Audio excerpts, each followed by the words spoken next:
right, let's get some broader analysis on these announcements today. Sky News Political Editor Andrew Clennell joins me now from Canberra.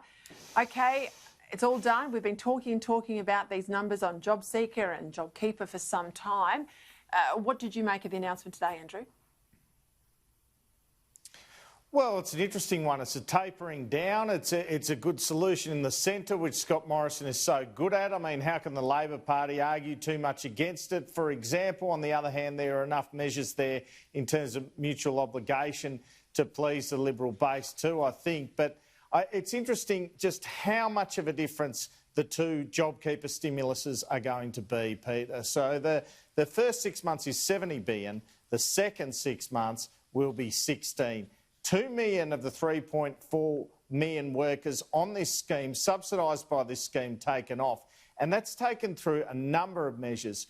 One is that the turnover test to be able to qualify for this second set of 6 months is a decline in turnover of 30% for 6 months. For 2 quarters, it's measured by your BAS statements, including the quarter just gone, which makes it harder to fix it. The first scheme, you just needed to show a 30% decline for 1 month, and you got the scheme for 6 months. The other big area, of course, is the decline in payments, including the decline for casual or part-time workers from the $1,500 a fortnight back down to $750 and then $650. The Treasury review showed that 1/4 of the workers subsidised by this were in that sort of casual part-time category. So you can see the measures they are using to reduce the cost of this scheme.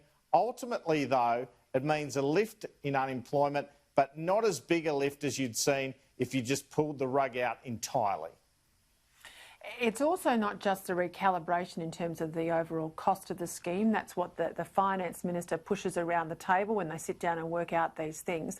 What the Treasurer, the counterweight, because the Treasurer is all about the revenue, the Finance Minister is about the expenditure.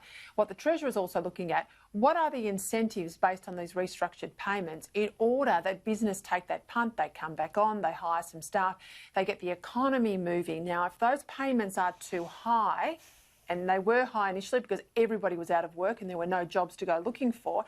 If they're too high, there's a disincentive for people to get out there and take those sort of 20, 25 hours that most businesses will have as they're just starting to get back onto their feet. So there's a tension in the design here that's as much sure about what the taxpayer is spending, but what it creates in terms of the viability of businesses getting back on their feet. So this has been a fair amount of work here. It's not the blunt instrument that the first round was, and you can see some sophistication, and you're rightly picking up some points there about the Liberal Party base in the redesign, particularly of the dole component.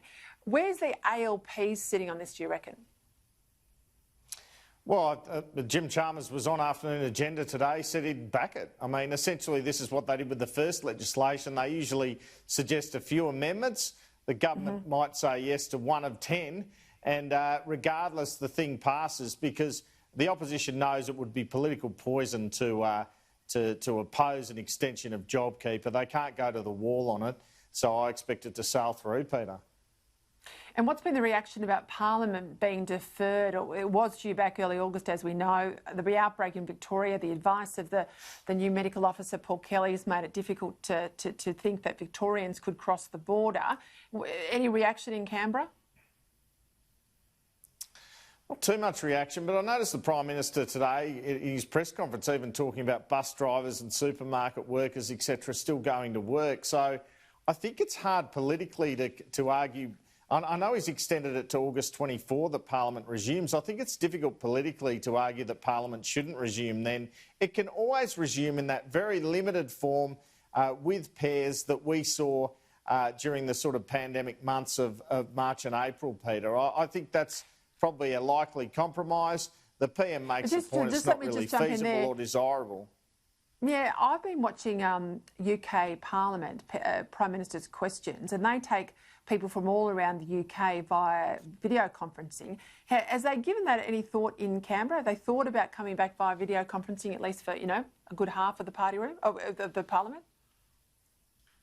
Well, I think that's a good lead for me tomorrow to chase, Peter. To be honest, I've been focused on JobKeeper today. Why not? They've certainly done it in terms of the Coalition Party room previously. So why isn't this thinking going into the Parliament? We're seeing it in all sorts of businesses. I think it starts to become a political problem for Scott Morrison if it extends too long. That's why I guess he's just gone for this 2-week period until he and the opposition can sort out what they're going to do about it. Yeah, well, have a look at what they're doing in Britain. I think it's pretty smart, and I think it works well. I'm certainly watching it. I've got to ask you, do we know anything about what we might see in terms of numbers on Thursday from the Treasurer? Well, you outlined it before. I think, yeah, both years you'll see $100 billion plus deficits, probably around 100 the first year, and more than 100 in the 2021, a worse deficit. And this isn't just about the income support and all these other tens of billions worth of spends that the government has had to do in terms of the pandemic. It's also clearly about revenue. You know, you're just not getting enough income tax, enough GST receipts, or as much, should I say, and as much company tax receipts. So the revenue is going to be completely decimated on top of all the support packages, which have been totalled so far up towards the 200 billion mark. So some very grim numbers indeed, and interesting to see the government decide to get the good news kind of announcement out first on the Tuesday. They were both supposed to be done together on Thursday in terms of extending JobKeeper on a separate day, rather than the big deficit headline coverage they're going to get on Thursday, which could have overshadowed the JobKeeper change. Yeah, you're spot on. And also they got some nice comments from the RBA chief today about the economy looking like it's at least turned the corner. I think it's a bit early for that to say really on the ground, but I think that in a macro sense he's certainly right. Andrew Clennell, thank you very much for your time.